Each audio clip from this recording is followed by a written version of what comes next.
Microphone check. I'm running out of gimmicks to start this. I used to do like a whole sing-along. Oh, really? So the person that I started doing the podcast with, one of my best friends, Richie, he owns a restaurant out in like Surprise area. So when we started during COVID, there was a bunch of podcasts that we were listening to, and we were like, oh, we should do it like this, we should do it like this before, you know, because every artist, they just copy people until like they figure out like, oh, this is how I want to do this. And so I would like kind of start with like a little singing, and then I found out that he didn't really like that. Oh. And so I just made it more obnoxious. And so, yeah, it would be like, because sometimes it's like 4 or 5 seconds, and then one time it was like 35, and he's like, bro, you gotta stop doing that. I was like, all right, you know, so. But it keeps you on your toes. It does. Yes. It does. I didn't tell him one time, but, you know, you were talking like, oh yeah, we got like almost like a, you know, people eating and ASMR. He used to get nervous, and so I wouldn't tell him that we were recording.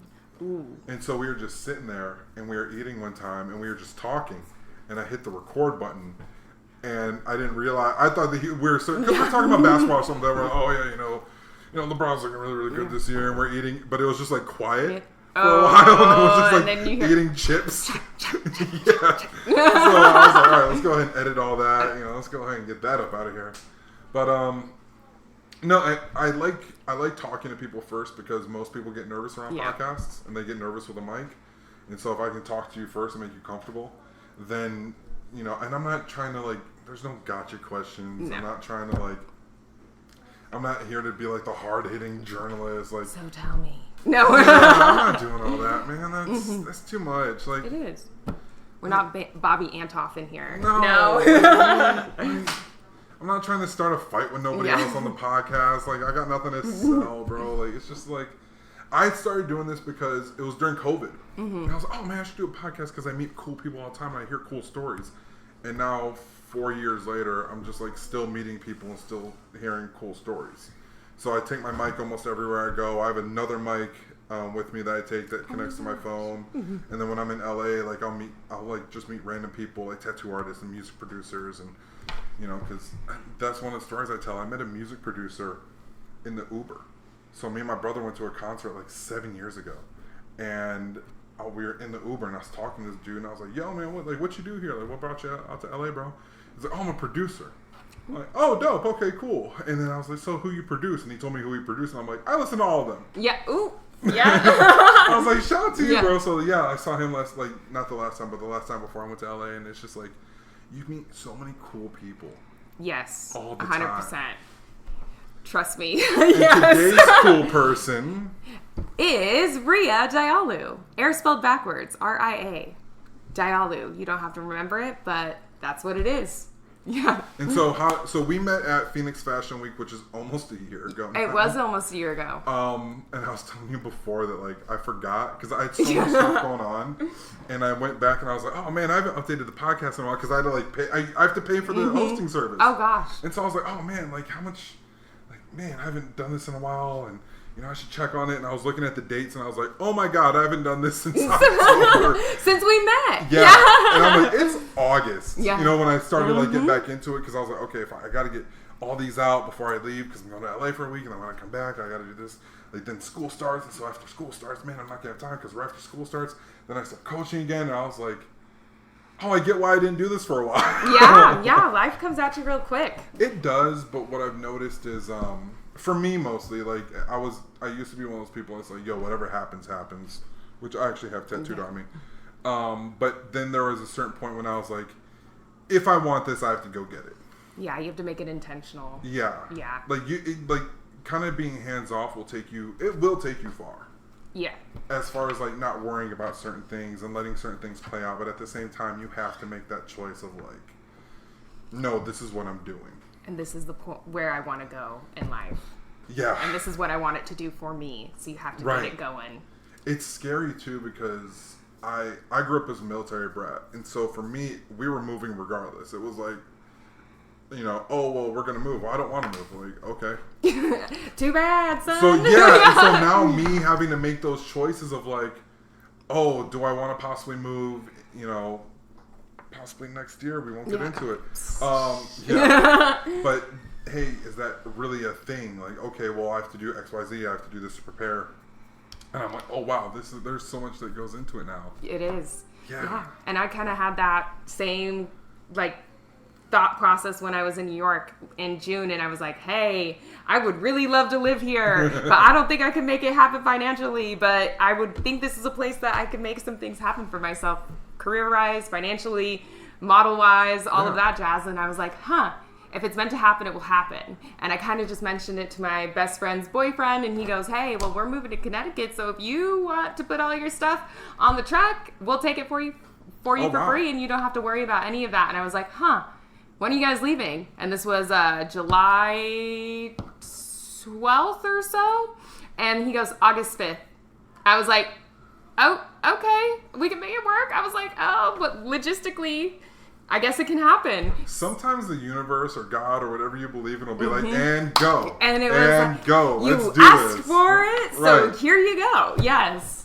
Why New York? So for modeling, so for those of you who don't know, I met Ria last year at Phoenix Fashion Week, like I said, as a model, who also knows, like, it was funny because the way I met her, I was like, oh yeah, you know, my dad coaches rugby and blah, blah, blah, blah. And then it was, oh, my sister's on that team. So it was like kind of like, you know, just parallel paths, which I thought was super cool. But when we think modeling, right,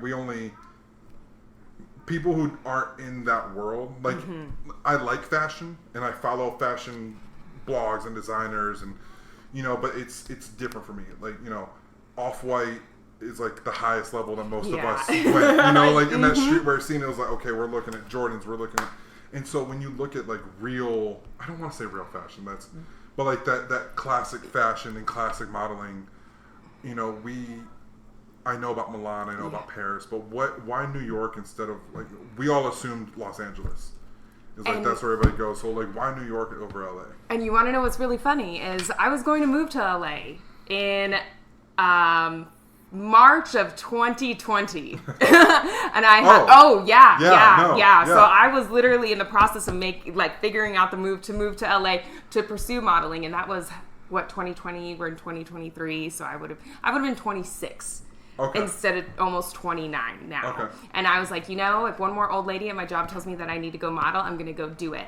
And IMG, which is the agency that every well-known model had given me feedback when I went and did a go-see, and they're like, just take an inch off your waist and we're good. And I was like, I have 3 inches off my waist now, so what's good? I was like, so I emailed the person, I was like, hey, and they're like, you know, we are taking X, Y, and Z.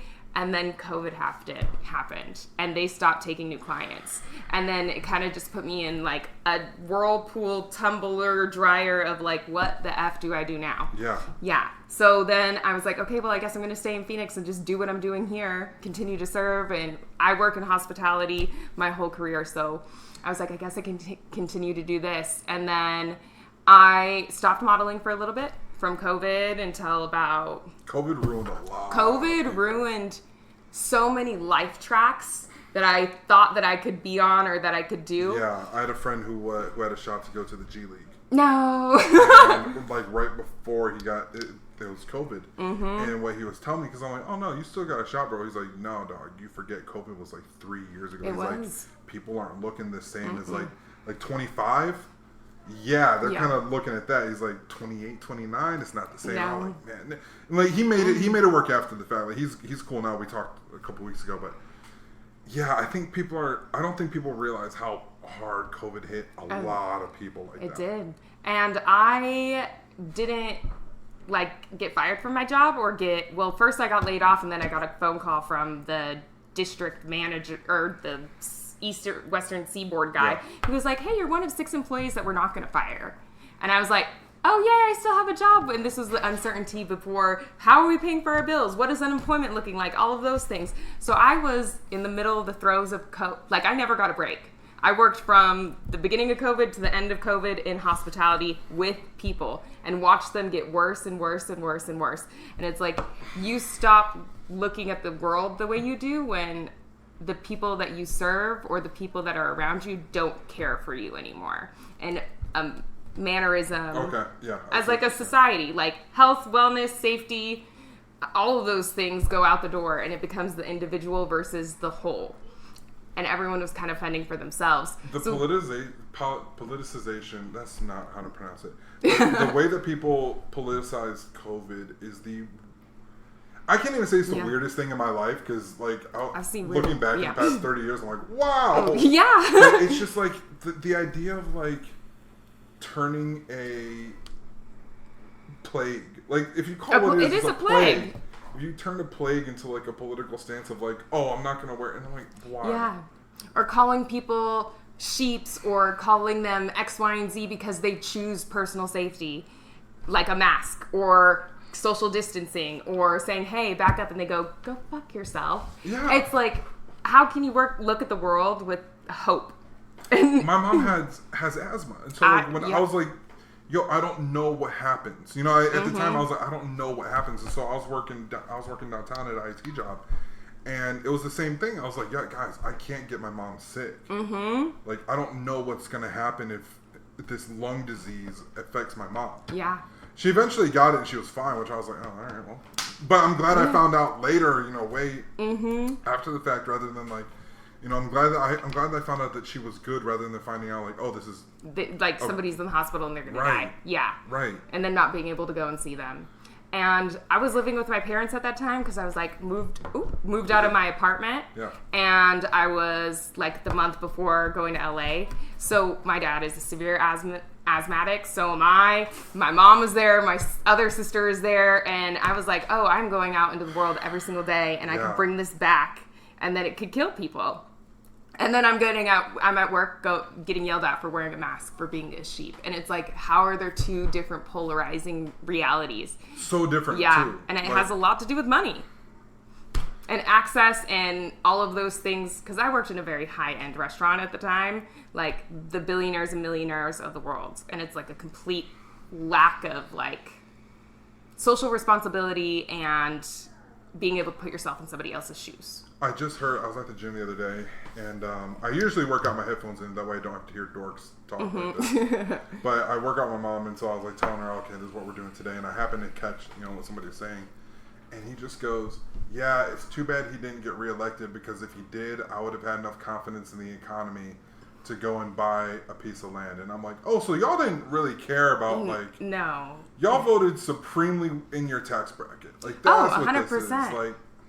And Republicans will always say it's policy versus this, but it's not policy anymore. You're playing with people's lives. Well, and that's always the thing that bugged me out. It's like, so your policy is to be racist, and to be ageist, and to be like, well, only in certain situations, homophobic, well, only in certain situations, like, when it doesn't apply to you or the people around you. I used to say this isn't a political podcast, and then I remembered like how outspoken we've all been about our views. It's pretty political. It is, and I think the difference between like radical like Republicans and like the Republican Party and all of the people they will shove it down your throat, like you need to fall in line with them. And I always will hear people out, but at the same time, I'm not going to try and force you to adapt the beliefs that I have, because that is not what beliefs are about. You don't impose your beliefs on other people because you think this is the right way. And when and especially now when you look at the Supreme Court, how Donald Trump went, how all of these things started to play out, every aspect of life, like going about life normally, becomes political. Because you start to restrict people's ability to live their lives freely. That's one of the things that like that is one of the reasons why I've been looking at moving for a while. To be completely honest, I moved here from Hawaii in 2008. Yeah, well, 2008. Yeah, right before my freshman year, I moved here, and I remember. So, imagine a black kid moving to. Not really suburban. At that time, it was like it's like a mix between suburban and rural Arizona. The year Obama gets elected. Where did you grow up? Anthem? Yeah. Okay, so we were in Estrella. So other side, same situation, like extremely. So you know that racist. weird like borderline. It's like they're trying to be suburban, but they're very rural. At the same, yeah, we're like kids. 15 miles to any gas station or grocery store. Yeah, but we're in the suburbs. Yeah. Like, Black Canyon City is not the suburbs, bro. Like, I would never go to... No. You kidding me? It looks like Breaking Bad out there, bro. It does. Mm-hmm. It's a wild, wild west. Yeah, it's straight up. Until recently, but gentrification. Anyway. But yeah, so that's the thing. So like moving here, it was like, oh, this is like, there was racist graffiti and swastikas and all this stuff. And I remember one of my friends who lived there for longer than we did. So it was me. We had 33 black kids in a school of 3,000. Yeah. And so 3 of the black kids, me, my friend, one of my friends, Joe and John, we all lived in the same neighborhood. Yeah. And so we all walked to school, and me and John are like, all right, cool, because like John has like been here for a bit, like I think maybe like a summer before me, and I've only been here for the summer, so I have like really no idea what's going on. And Joe's been here for a little bit longer than that. So Joe, he sees all the graffiti at the school, and he's like, all right, I'm gonna see y'all niggas tomorrow. And he just walks off. He's just like, yo, I'll take the L. Like, I'm good. I'm not even going to address it. Yeah. And so me and John went in because we were like, what are we going to do? Looking back, if I had the same beliefs I do now, I wouldn't have even gone. But like, at the time, I was so different. You know? Yeah. So, like, you're trying to assimilate, fit in all of or you're trying to reckon with the reality that is new and hostile. That... And what I was explaining to my girlfriend, at that time, right? So my dad's military. My dad's career military. Okay. So my dad's been in the military since 92, and he retired in 2012. Whoa. So right. So my dad's career military. As far back as I can remember, we're raised Christian. So we're raised Christian in the military. Yeah. And now right before here, I live in Hawaii, which is extremely racially diverse. There is a lot of like East Asians, so there's a lot of Japanese, Chinese there, but like one of my best friends from back home, Carl, he is, I don't know how he does the math here, but I don't question him. Yeah. Half Filipino, half Samoan, half black. And then one of my best friends, whatever. Okay, it is what it is. You know, if he hears this, he's gonna call me. He's like, yo, what the hell, bro? He'll be like, bro, but I understand. I think both his parents are half Samoan. I think that was the story. I think that was, I don't remember. Yeah, I don't know how you work that out. Yeah, but like, and then I have another friend, Pierre, who's half black and half Japanese. And like, that's a really common mix. Like, black and Korean, black and Japanese, you know, like, we had a lot of those back in Hawaii, or black and Hawaiian, black and Samoan. So, moving here, you know, I was used to stuff like that. We didn't have, like separation. And especially on the military bases, like, what are you going to do? You're going to call this dude a name, and it's like, bro, you're Filipino and black, and he's Japanese and white. Like, what are you talking about? Yeah, you know. So, like, when we moved here, it was such a culture shock that it was just like, stay in line, stay in line, stay in line, stay in line. And looking back, I'm like, oh, that's not great. Like, no, it's not. It's not. I probably shouldn't have done that. Yeah, you know? But it's like, what do you do? Also, when you're young in that situation, you're trying to like survive. Yeah. Yeah. And I mean, I was born and raised in Arizona. We were the only black people in every single community that we lived in up until like 2013. And then all of a sudden a lot of like black families started showing up. But yeah.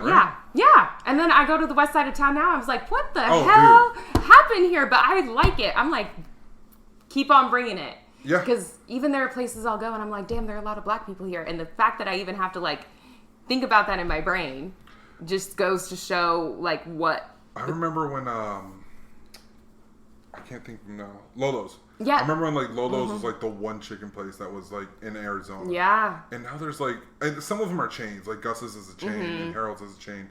But we got some places now where it's Monroe's. Like. Yeah. Yo. Oh, you want to know something better than Monroe's? So okay, yes, it is hot chicken, but have you been to Sugar Jam yet?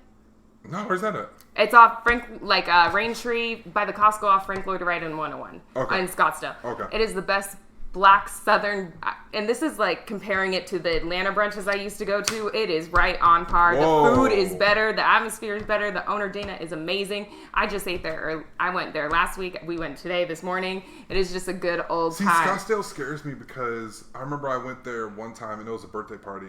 And I had a pair of Jordans on. And they're like, yo, you can't come in with those. And I'm like, I know what that means, dog. Yes, it's a race. Because, like, if here's my thing, too. If your whole deal is like, hey, at this club, we don't let anybody in unless it's a collared shirt, slacks, and dress shoes. Yep. Cool.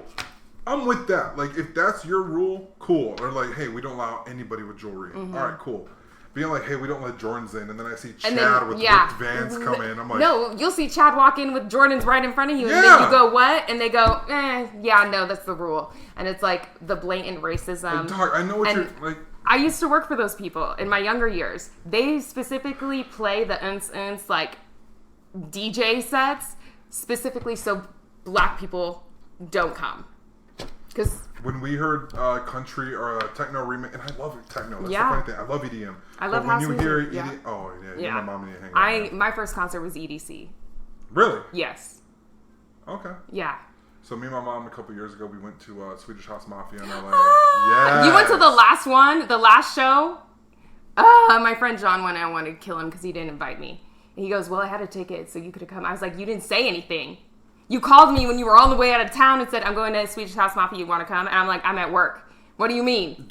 Yeah. Yeah, I know. I should have said, like, oh, I don't feel well. John, come and get me. But, yeah, Swedish House was awesome. We think we might do Decadence this year, too.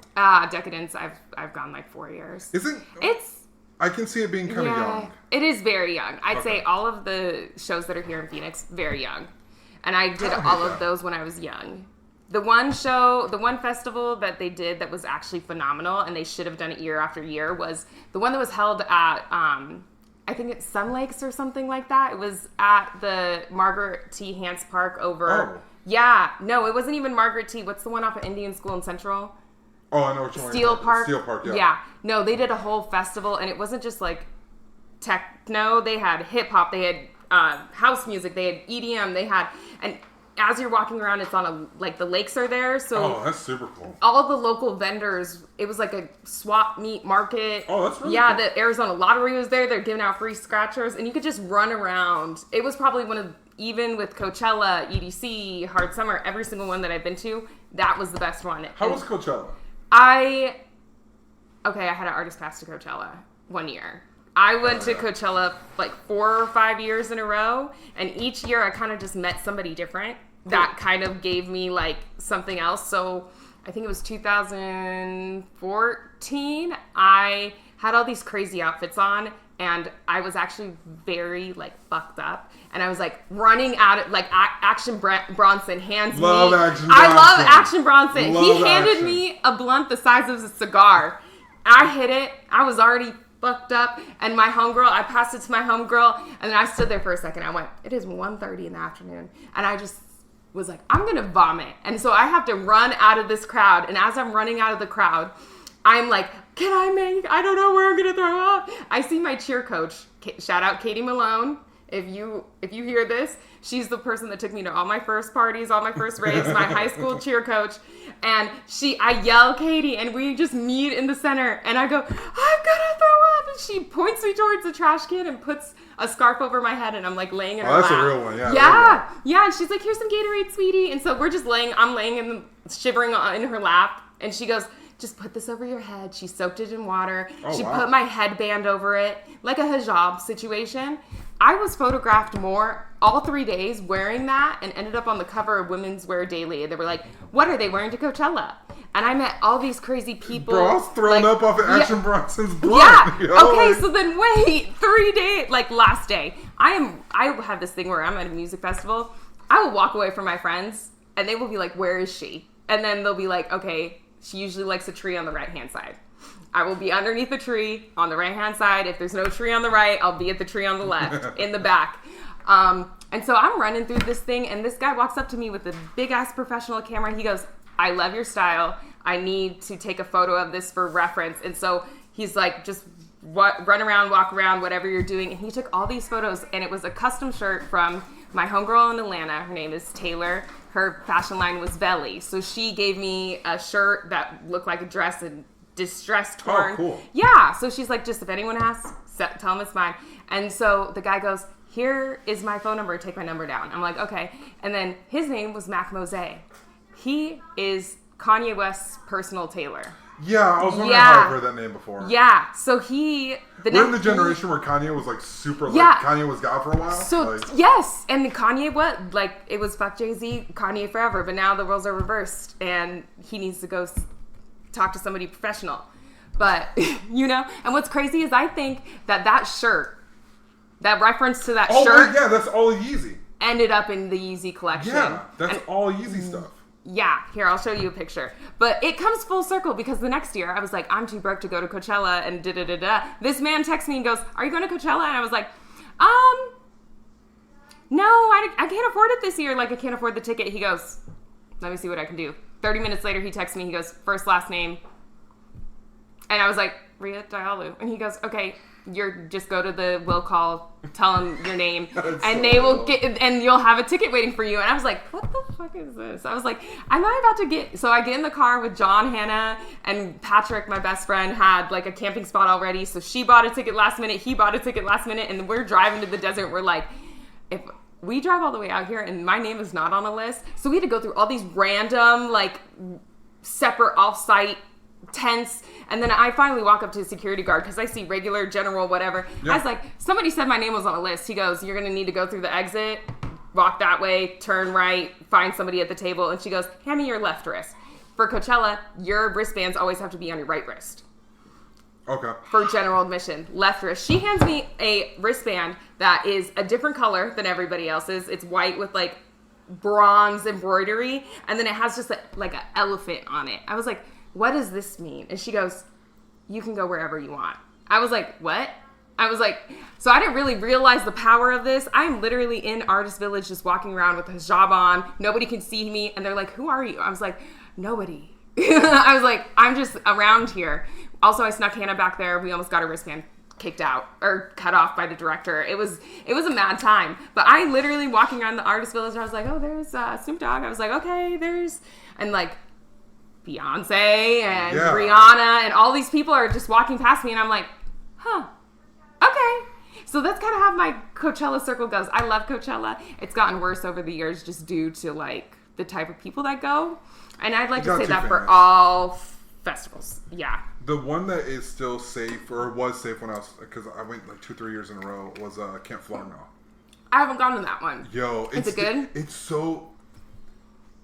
Okay, do you listen to Tyler, the Creator? Yeah. Do you listen to old Tyler, the Creator? No. Okay, Tyler, the Creator like what album? Wolf. Possibly. Like, old Tyler, the Creator is like a weird cross between like Eminem and like Redman and like he's very aggressive and like really like, and so like that's the era that I kind of came up with Tyler, when he was like, yo, like kill people, burn shit, fuck school. Okay, yes, like that's my era. Like Tyler. Order Squad. Yeah. You want to know what's funny about that? One of my really good friends in college, his name is Mike Dell. He's in the Loiter Squad. He grew up with Tyler, the Creator. They're besties. That's so weird. And he has a fashion line that I rep all the time. But I was like, oh, I like your flame pants. I was like, where have I seen those? And he was like, you probably saw them at Coachella. I was like, what are you talking about? He goes, Tyler wore these. This is my brand. I gave it to him. And I will always be the first person to buy something on every single drop he does. But he literally pulls up backpack full of weed and like the Dutch, like what are those rolls? Crap. What are the like, do you know the ones that are purple? They're like a tobacco leaf. Everybody rolls like fat blunts in them. I don't know why. Fronto? I know Fronto. So my New York homies put me on the Fronto. This is like the Big Honey or the Purple Pack. I cannot think of it, but I know what you're talking about. Backwoods. Yeah, so he had he had a Costco size. I thought you were talking about the Fronto leaves. Yeah. Those Fronto leaves are crazy. It burns slow. Yeah, and then you have to wash it. And then, no, I was like, who the fuck is this motherfucker that just walked up in here? And then I was like, small world, you are Tyler, the Creator's best friend. Yeah. Yeah. It's cool so weird how you... But like, that festival's so weird because like, all the skater kids that love Tyler, all the gay kids that love Tyler, all the thugs that love Tyler. Yeah. It's weird, like they're like straight up like killers that like roll with Tyler, and I'm just like real shooters in these streets, right? Yeah. And I'm just like, and y'all roll with this like just fucking weirdo. Like I love it, but like it's so weird because like all these kids come together, and like I saw one fight in all the years I've been there, and it was because some dude was tweaking on PCP, probably. I think so. It was either he said he was tweaking on Molly, and my bro was like, you were on crack. Molly, it's fine. And like, and he like swung at somebody, and then like he like just toppled over, and they're like, oh, okay, he's tweaking, all right. Yeah. But it's such a weird group of people, and I'm like, this is perfect. Yeah. And then it's because they're all there for the love of one thing. Yeah. But it's not like, oh, I'm here to take social media pictures, or I'm here to like be seen, or... That's kind of I hate this because I love music, and I'm actually trying to write this album, and like I've been telling myself for like 14 years, oh, I'm gonna write an album. Now I'm actually like really serious, like okay, let me try to write this album for real. And what I told my mom was, because there was some artist that was coming through, and I was like, oh no, he's too big, I'm not gonna go see him. And she's like, what are you talking about? I'm like, when you see somebody at like the Van Buren or Rest in Peace Club Red. Oh yeah. Club Red was sketchy as hell, actually. But you know, oldie but a goodie. Van Buren, Club Red, Marquee. Yeah. When you see somebody there, and then like the next year they come back around and it's like Footprint Center. I'm like, I'm good. Like Lizzo, she was at the Van Buren right before she was big, and then now she's at State Farm Stadium. Right. Yeah, it's insane. I'm good, man. Yeah. That's why, like, and it's funny too, because most of my favorite rappers are not gonna be putting on stadium shows. Mm-hmm. Like I saw Pusha T at the Van Buren, and I'm like, that's crazy. It was hot in there. Yeah. It was so no hot. AC, and then like people are pushing and shoving. And I know some of the people that work at Ziggy's too, and so I would roll over to Ziggy's right afterwards. I'm just like, okay, cool, let's hang out here. Or like Joe Bot, I knew some people there, so like rolled over to Joe Bot afterwards. But I'm like, there's like 1,500, 1,700 people in this venue. I love the Van Buren. It's awesome. But I'm just like, this is... But it is like, fight for your life. I kind of miss that part of, like, art and music and fashion. Yeah. I miss that kind of punk shit. Yes. I miss when you see just, like... and I think that's one thing that I'm really interested in now, because... I was like, oh man, whatever happened to like real, like, hardcore, like, hip hop and fashion and like punk shit and like guerrilla shit. And I was like, oh, it's on social media. Yeah. Yeah. And if you don't have it's crazy because if you don't have a social media, you're not getting anywhere. If you don't have that presence.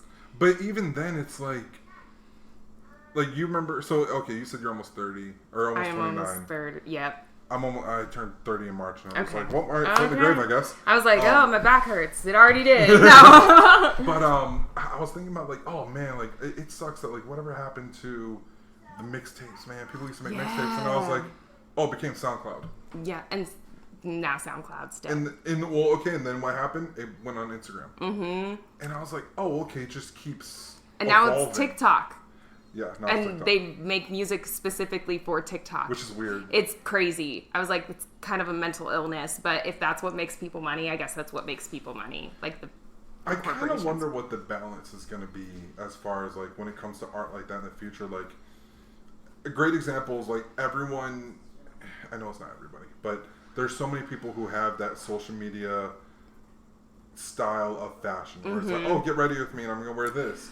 Yeah. There's some people who I'm like, oh, that's actually kind of a dope style. And then there's some people I'm like, you're just putting on expensive clothes. Yeah, and you think it's cute, but it's not.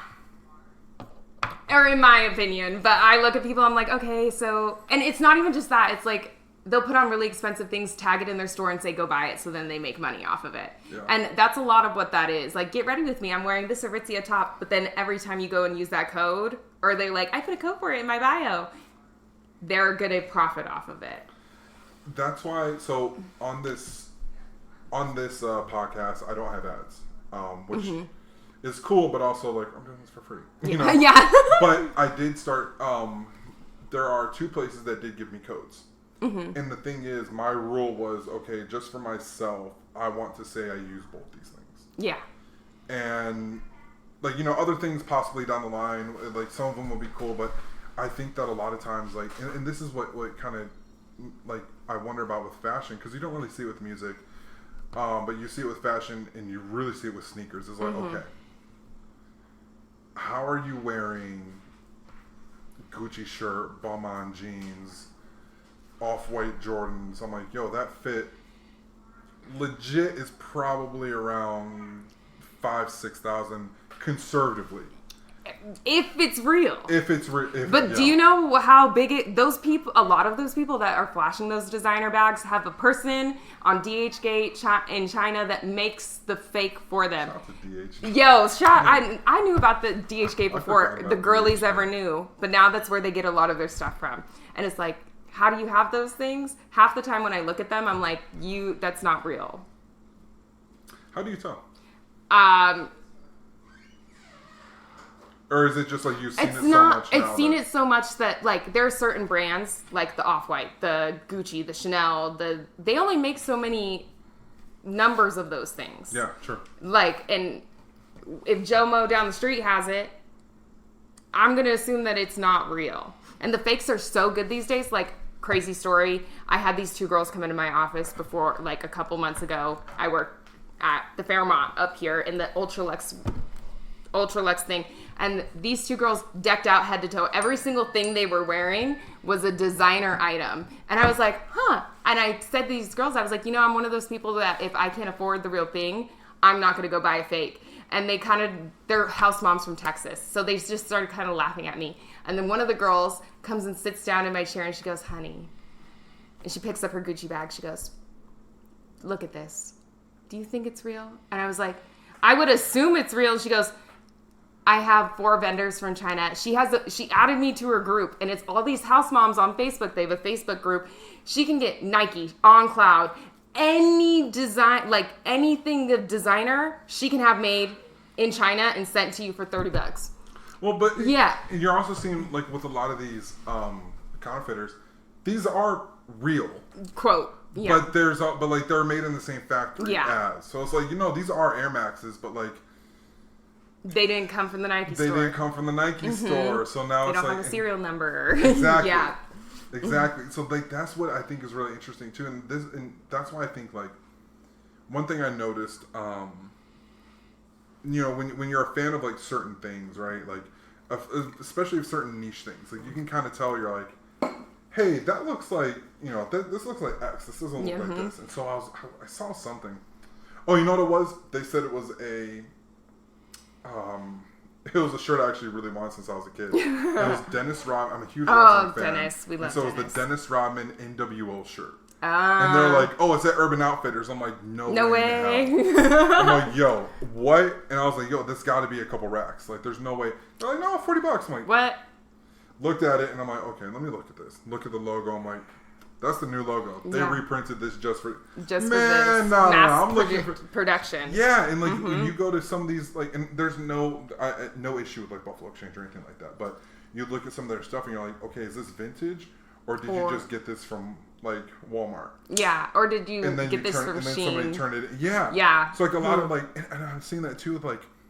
I went to Target for something, and I looked at, and I was just like walking around. And I saw one of their T-shirts. I'm like, that's the same T-shirt at Urban Outfitters, and that's based off a shirt from the '70s. I'm like, oh, y'all just reprinting? Yeah, reduce, reuse, or recycle. Yeah, y'all just reprinting the same thing over and over. I'm like, and now I'm thinking, okay, so if I'm like a huge fan of like Urban Outfitters or whatever, I found some really cool shit there. I'm not gonna lie, there's some cool shit that I'm like, yo, that's hard. I got this crazy Bulls jacket. Yeah. Like, hey. You're like, hey. I couldn't find it anywhere else, and I got it on sale, and I was like, wait, $80 for a varsity Bulls jacket?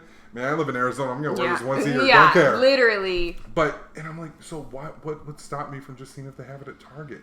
And then I'm like, and what would stop me if I don't know anything about fashion? What would stop me from like instead of going to Bape, finding something that looks like the Bape camo, that looks like the the shark hoodie, like. And part of me, it's like the dupe game is like what it is now.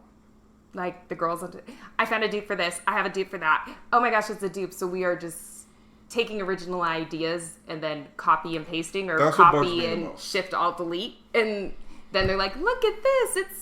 And I'm like, "That is a shirt." Then yep. That's what bugs me the most. It's not so much of like a lot of these brands. I'm like, no, fuck them. Like, literally. But then there's some things where I'm like, but the designers and the artists. That's what I'm seeing. My issue is like, you guys are just ripping off this person's designs. Like Virgil Abloh, rest in peace. He got so many of his designs ripped off. Yeah.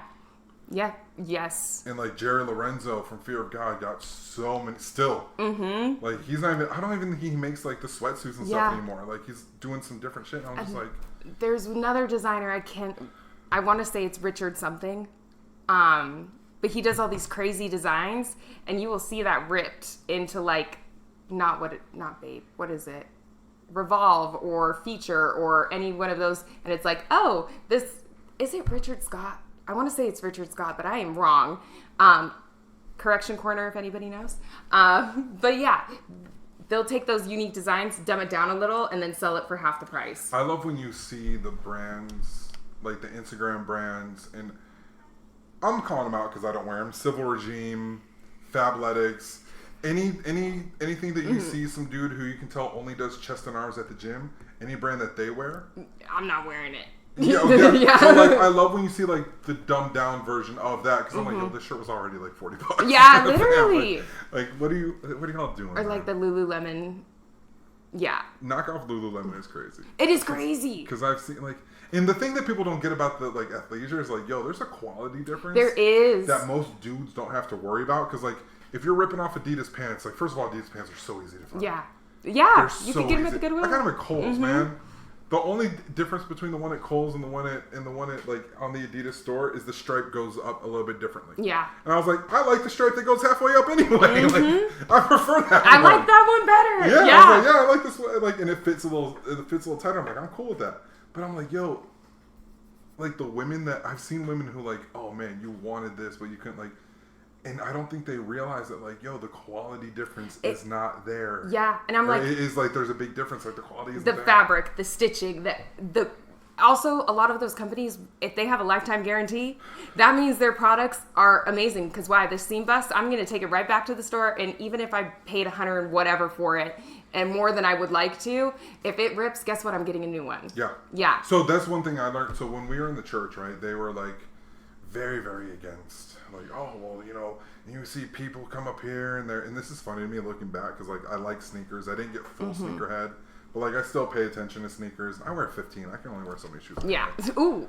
Yeah, I know. Yeah. And so like you see people in their $150 sneakers and I'm like, that's average price for real, bro. Like, but I'm looking at it and they're, I just got my jeans from Walmart. And I'm thinking about it, I'm like, yeah, but those tear so easily. Like, there's a reason why Levi's are $150. Yeah, and it's $120. Yeah, it depends. Yeah, but there's a reason why. And it's like, I'm not saying like, yo, go spend all your money at high fashion brands or even mid-level fashion brands. But there's a reason why H&M and Cotton On and all these brands are so inexpensive. And a lot of time it's because they're cheap too. Yeah, because it didn't cost them a lot to do it. My parents, when we were younger, they had a designer buy and resale business that I also would product and source for them with. I was like 10. But I go to all these trade shows. I'd have to go to these things. I'd have to go to Ross, TJ Maxx. This was back when they would actually have designer. Marshall's, Last Chance, all of these places. And we'd spend hours picking through all these things to find the designer that we could buy and resell. And it's to the point where I can put my hand through a rack in Last Chance and put my hand on something, pull it out, and I'll be like, oh, Valentino, Gucci, Chanel. You can feel it in the fabrics and the quality of the product without even looking at it. Yeah. What bugged me out is when I used to work at the outlets up in Anthem, and what bugged me out is when I found out, because like outlets used to be like, oh, okay, these are last seasons or whatever. When I used to work at Gap, and when I found out that they were just making stuff for the outlet, I'm like, then what's the point? And Banana Republic does it too. Factory. It's the same company. Yeah, it is. And then it's like just cheaper off brand. I don't know what. It's like not intimidating, imitating your own brand. Right? Yeah. That's what. So there's a brand called Babe, which a Babe and Abe. And first of all, if you guys are still rocking with Babe, that's cool. No disrespect, but Nigo and Pharrell don't own that brand anymore. That's why the quality's gone down so much. Because Nigo owns Human Made, which I love. And then Pharrell owns Billionaire Boys Club, which and then he's also the creative director of Louis Vuitton now. Yeah, I just saw that. But crazy. They have a less expensive version of Babe called Ape. I did not know that. So it's funny because like I've seen Babe, like Babe isn't super, super expensive anymore either. That being said, as someone who, listen, man, when you're over a certain size, you're not going to wear designer brands. Like, yeah, I understand. I'm like, even when I was like super, like even when I was in like way better shape, I'm like, I'm still 6'3". Mm-hmm. Like I'm still like. They don't have big and tall at Supreme. Man, no. And that's the thing with fashion lines. They don't design. They design for a specific. How do you feel about type? You know, it is crazy now for me because let me rewind it. I used to be 215 pounds. Okay. I lost close to 100, I'd say 90, 95 pounds. Wow. Yeah. Yes. One day I looked at my face. This was in college. So I had a break between like modeling from like 14 to like 21. Okay. And there was one day I looked in the mirror. I was like, I don't recognize myself. Oh, wow. And I also had abnormally large boobs. So I could not wear anything at all. Like strapless, this, that, the third. I'd have to go get my bras in a specialized section and they cost $20 more than a regular bra. Like those type of things. And I'd be like, ooh, nothing looks good on me. I love these brands, but nothing fits me. I don't feel confident. I don't feel good. And, you know, I've never purchased anything full price from Lululemon. I will go to the outlet and pay $19 for a backpack, but I've never... That's not how much a backpack costs. Yeah. No, but that backpack's $250. Yeah. It's insane. What are we doing? Yeah. And the guy that owns Lululemon, when he said, hey, I don't design for fat people, that kind of hit a note for me. Because that dude's one of the worst people in fashion. He is. And it's like... And what sucks is that nobody knows. Yeah. Like, even the name is racist. It's bro. Everything about the brand is racist. Or not racist, it's racist, sexist, or ableist, all of those things. Keep going down the list. And the dude sucks. But what's crazy is like people buy it. Still. I don't even know. I think he got kicked off of the CEO, but he still owns majority. Right. And it's like, even with Victoria's Secret. I haven't heard as much about Victoria. I haven't. Okay. So just not in the world I'm in. Yeah. I heard about Supreme being racist.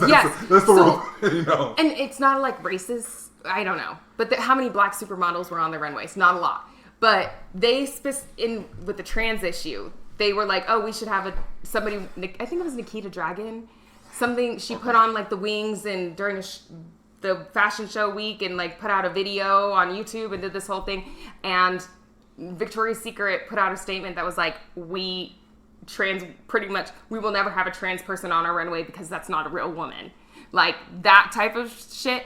And then Rihanna comes in right behind her and goes, we're all sizes, all colors, all shapes. Whether you're able-bodied, disabled, whatever it is, we are going to have a place for you here. Yeah. And that put them out of, like, Victoria's Secret, almost out of business to the point where Victoria's Secret has gone so downhill. And then because of that whole thing, they started a campaign with all these, quote, plus-size models that are size 8 and all these different types of people to show that they're inclusive because that's what's popular now. As a man with all brothers, women's sizes are so funny to me because I'm like thinking like an 8 and I'm like, okay, because I didn't have sisters or anything. Yeah. And so I was like, oh, what size is this? Like 00. What? Yeah. And these are fake numbers. Yeah. What's crazy is I'm a 00. I don't know what that, like. I don't even know what it means. It's so, because like when someone's like, oh, I'm a 32, like for pants. I'm like, oh, okay, cool. 32-inch waist, 32-inch inseam, whatever. And I'm like, okay, cool, that makes sense. And so when I see 00, I'm like, what are you talking about? So, and the crazy thing is... And it's different every brand. It is. So I could put on a 00, and 00 translates to 24 in designer brands. Okay. So like I'll put on a 00 from Topshop, and I can't even fit it past my thighs. I'll put on a 24 from like 7, and I'm like, geez, do I need a 23? And it's the shapes and the sizes, it never matches. You really have to know the brand in order to like blindly purchase online. It's just crazy. The sizing is... The only one that I trust is Nike with that. Yeah. Even Levi's like universal, really, across the board. Like Nike's usually pretty good with that. Levi's is okay. Yeah. Every now and then you'll get something, but like also jeans fit weird sometimes and you gotta break them in, but like... Yeah, or tailor them. That's what I've been doing more. Yeah, and you know, that's how... Back in the day, when you did go buy a new something because it was on sale or because you liked the top, when like clothing was not seen as like an art. Like you bought something and you went and got it tailored to your body to fit you for the rest of however long you're going to do it. It was more of like a go buy the size that's closest to you and tailor it to how it fits you. Yeah. Yeah. And now I see with fast fashion and all of those, oh, we have $2 and we're going to ship it to you from China. What is that? Like their sizing, their quality, everything is not going to last you more than a month.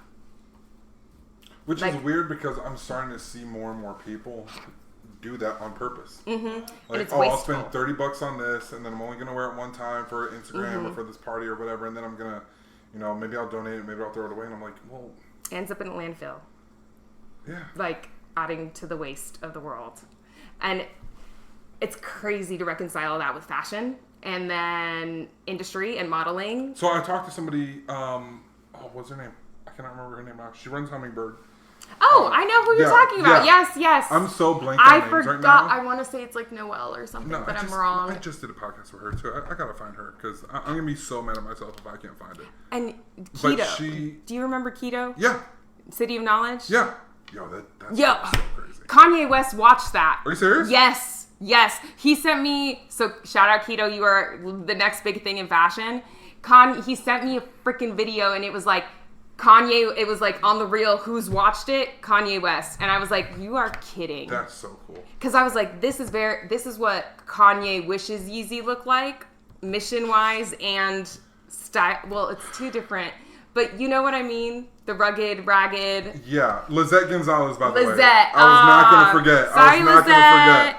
Lizette, even though I didn't model for you, love you long time. Lizette's great, but she wants to do more sustainable things. But I think so. This is one of the things I noticed about Kanye. Again, coming from a place of like huge fucking nerd, right? Just a huge nerd who like loves sci-fi. Guys, listen. I've been playing Starfield for like 6 hours. Okay, like I love the new. It's a space exploration video game that takes place in the future. And I'm like, sign me up. Okay. I've been waiting for that game for a while. But as a huge nerd, right when I saw Yeezy, I was like, oh, this is Mad Max. Yes. And so when I saw City of Knowledge, I was like, oh no, this is Mad Max. With the masks and the balaclavas and the gloves and the... Yeah. Yes. And so what's interesting to me too is like, again, when you being such a huge nerd and loving the sci-fi movies and stuff that I love, right? And when I watch movies like Blade Runner. Blade Runner is a great example, especially the new Blade Runner that people didn't like because they're wrong. But when I look at stuff, you're incorrect if you don't like the new one. Is the first one better? I don't know. They're both really good. But when I see things like that, I don't think that there is enough imagination with like, oh, I love this genre of cyberpunk, so I want to make this. So I think so many people are like, oh, well, you can't sell that. Oh, well, you can't sell. This has too much imagination. It's not functional. And I think so many people are like that it's like, well, no, why don't you just do something super crazy? That even if is everyone going to wear it? Probably not. No. But you're going to have like 150, 200 people, 300, like you're going to have people end up wearing it. And those people are the ones that like are ride or die, 6 a.m. on the drop, just like sitting there like, all right, refresh. 2 a.m. Yeah. Yeah. And those are the people like, and you have to ask yourself, do you want popularity? Or do you want longevity?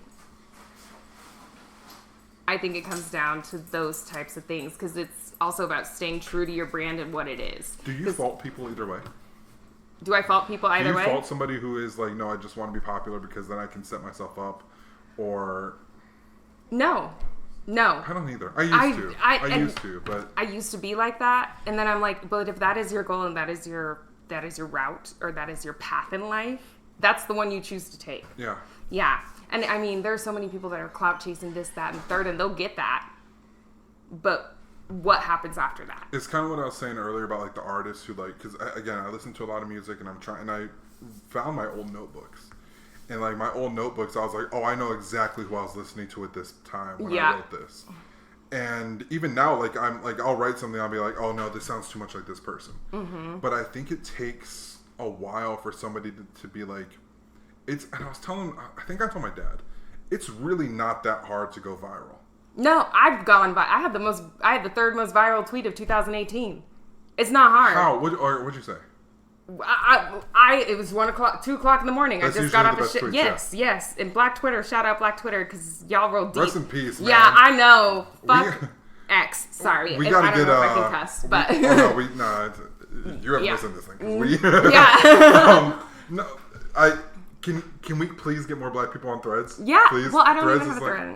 It's the same. I'll look at it, or I'll join it.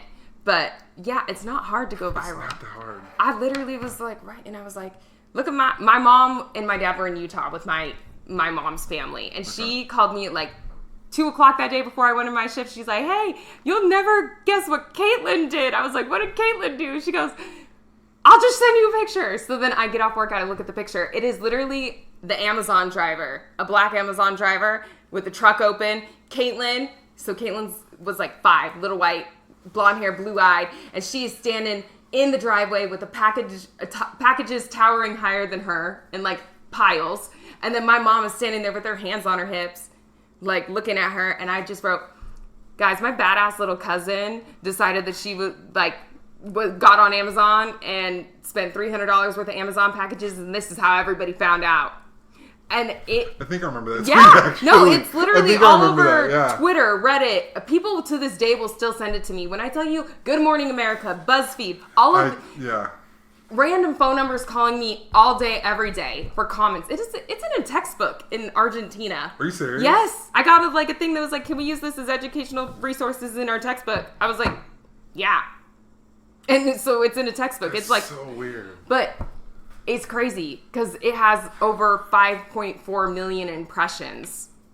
And it has been retweeted and used in so many different... And that has been like the groundwork for so many other articles that come out about that. And the funny thing is, too, like, it's never the tweets that you think are gonna, like, hit. It's always... So my friend just sent me this a couple weeks ago. I'm pulling up for you right now. And, I'll just send it to you later. Okay. But he sent this to me. He's like, yo, my uncle sent me this. And I'm like, okay, cool. What about it? He's like, no, keep swiping, dog.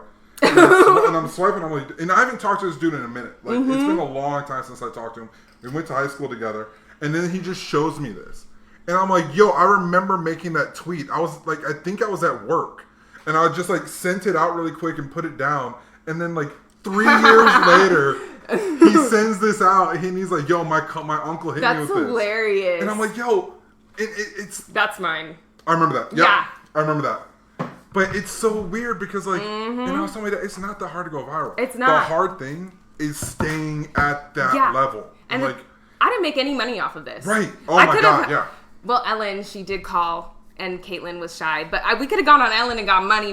I also could have launched something out of this. But also, when you're not expecting it, off some random thing like this, I'm like, what am I supposed to do about this? And I think that's one thing that does scare me kind of about media is like, and it made me rethink certain things too, where you know, like a lot of people, I hate the word canceled, and I don't hate it for the reason why people think I hate it. Why do you hate it? 9 times out of 10, it's being held accountable, and 10 times out of 10, it's a black woman said that they're going to cancel somebody. And now it's just white men being upset that they're being held accountable for doing crazy things. But also with the cancel thing, it started in the black community. Right. It started on Black Twitter. When was the last time you said woke? I don't use that word. I think it's absolute. Well, and the thing is... The last time you used it was probably 2013, huh? I don't think I've ever used it as like an adjective to explain people because, I mean, wokeness to me is a bullshit term for like knowledge. Education, all of those, like you are encompassing wokeness. It's a terrible When word. I lived in Virginia, I heard like OGs, and when I say OGs, I just mean older black men at this point, not even like, you know, gangsters or anything like that.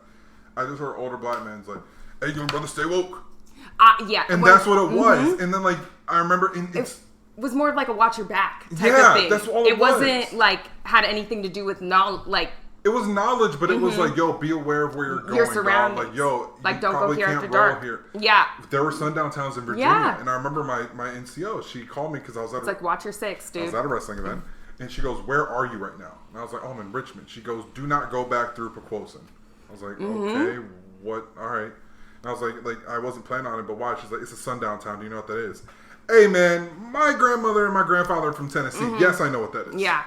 And so I was like, roger that. So she's like, all right, cool, stay well. Yeah. And that was it. It was like, all right, cool, stay well. And that was it. And then it was like, and it's not fair to him, but I blame a lot of this on Childish Gambino. Yo, yes. Because he used it in a song one time that went crazy in Atlanta. Mm-hmm. And that, like, even, I'm going to get killed for saying this, probably by liberal white people. But, like, even, like, Juneteenth. Yo, the black community did not celebrate that the way that people think that they did. And you want to know... That's in Texas. Yes. In a very specific part of Texas. Yeah. Like Houston and Galveston and, like, San Padre and, like... The places in which they did not tell the slaves that they were free. Right. And so, like, to just be celebrating this, like, it's 4th of July, I'm like, yo, it's not... You want to know something? It's not like, there was one day it was Juneteenth. I'm working on Juneteenth, and this was, like, 2019. Yeah. Yeah. And in the restaurant that I worked in, there were 2 black people. Me and this girl named Ambrielle. Ambrielle's the shit. She is older. She's, like, 36 now. She's just... knowledgeable. Yeah. And what's real funny is he walked up behind, like, Luke, he is a bartender, he's a white man. He walks up to me and he puts his hands on my shoulders and goes, Happy Juneteenth! And all I could look at him and say, because it was just like such a weird thing for a white man to come up and say, Happy Juneteenth, black person. I looked at him and I was like, my family weren't slaves and I'm a first generation. And his face literally went like, because it's like, you don't know the meaning behind those things. Right. And it was an awful thing for me to say at the time. But yeah, I mean, it's the truth. But also it's like, they use it as a way to like say, hey, black people. And then I watched him walk right down the line to Ambrielle and go, Happy Juneteenth, Ambrielle. And she goes, oh, thanks, baby. And she turns around, she looks at me, she goes, what the fuck was that? I'm like, why? Well, like, I don't know what it is. Is this a day to say, congratulations on being black for white people? The only person that I knew that celebrated Juneteenth like that was my dude from Houston. And like, that was it. Like, because he would go back and it was like a huge deal. Yeah. Wherever, I think he's from like just outside or like, I forgot where he's from. But he's from South Texas. And so for him, it was a big deal. When I lived in Texas, I knew people who celebrated it because they were in Texas. And I remember asking my mom, like, oh, what is this? How come we don't do this?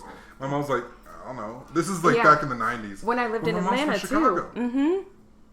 So I was like, that was the North. It was free. We didn't really do stuff like, and so, and that's what bugs me out. And I got in an argument with somebody about this. I was like, yo, I appreciate Childish Gambino like telling people, oh, this is what Juneteenth is. Also, I mean, you're from Atlanta. Yeah. Yeah. Like if Beyonce was like, oh, Happy Juneteenth, then we'd be all like, oh, you're from Houston. She's from Houston. She's from Houston. And I think people underestimate how like, and I was explaining this to my girlfriend. My girlfriend's from Canada. And so, well, kind of. I'm not getting into it on the podcast. If she wants to talk about it, she will. I don't think she'll ever do this podcast.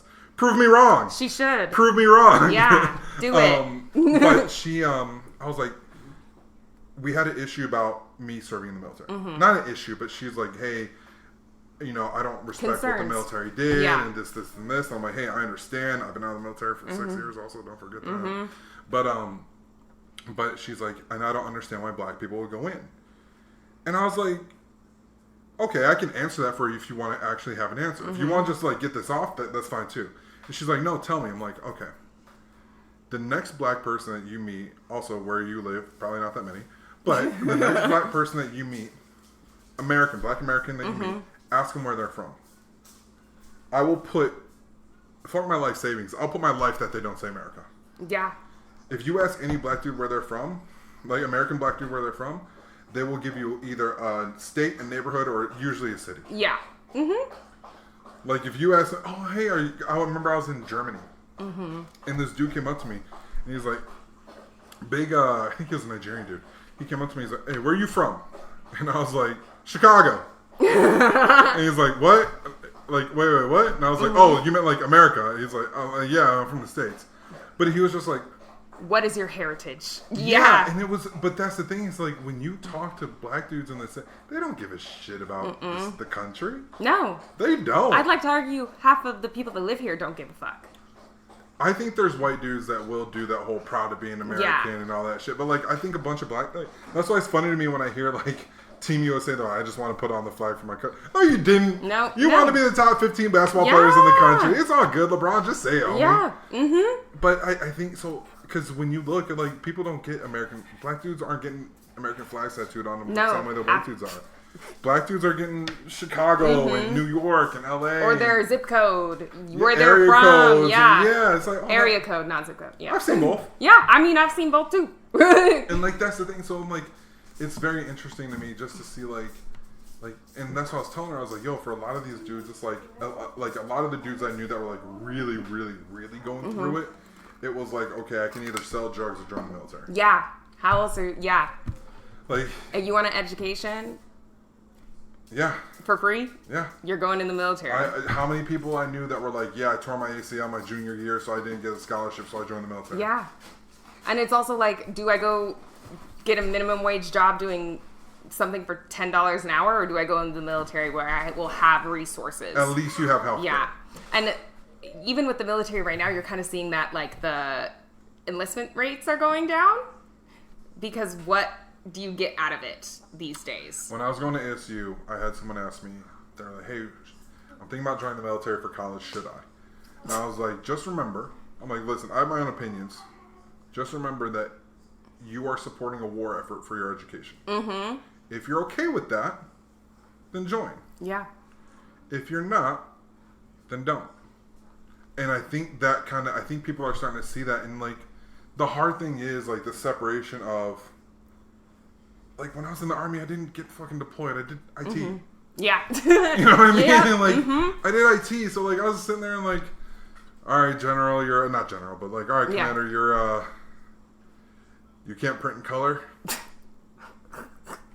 right. That was my support, man. Yeah, you know what I mean? yeah. It's different compared to the dude that, like, to me, like, when I see a lot of the issues with the military, I'm like, okay, some of y'all don't understand, like, these are issues with contractors. Yeah. These are issues with, let's call what they are, like, private military, they're mercenaries. Mm-hmm. And, like, it's... I mean, and Raytheon and Lockheed Martin and... Boeing, Honeywell, that's the one I was thinking of. But, like, and that's the thing, so I just see that and I'm just like, and I told her, I'm like, listen, the military got me a lot of advantages. Yeah. It helped me out a lot. Like listen, the only reason I can go to school is because of the military, straight up. And, like, I got decent grades. This is how old I am. I did pretty well in the SAT, which no one takes anymore. Yeah, I learned that the other week. I was like, what? Yeah. I took the SAT. I got 1670 on my SAT, and I looked, and I was like, that's pretty good, right? And they're like, yeah, Michigan State. I'm like, that's okay. That's pretty good. They're like, you're not going to Harvard, but And looking back, I'm like, I didn't want to go to Harvard. I think I got like a 1700 on it. Okay, fine. You did better. But I went to U of A. Like... I'm mad that you flexed on me by 30 points. I mean, but honestly, I should have retaken it, you know? I was like, yo, I'm not showing up at 6 next week. I got undiagnosed ADHD. What do you mean sitting here for 6 hours trying to take a test? I ain't redoing it. Yeah, no. I was like, yo, I got to track me next week. Yeah, I was like, I just need to have this score to... Yeah. It was funny, too, because I looked and I'm like, of course, I'm thinking, like, you know, straight up athlete brain, you know, because... I wish I would have known to, like, reach out to coaches and stuff. I had no idea. So I probably could have run in college, but I just didn't. Just because I had no idea how to do any of that. I mean, when you're navigating it and nobody is there to help or knows. Yeah, like, my dad didn't know and my mom, like, no fault to them. Yeah. Like, I'm not saying that they're, my parents did shit. Like, I'm not, no issue with that. But, like, they just can't help you with something that they don't know anything about. Yeah, exactly. And so, like, I'm looking, I'm like, 1670? Purdue?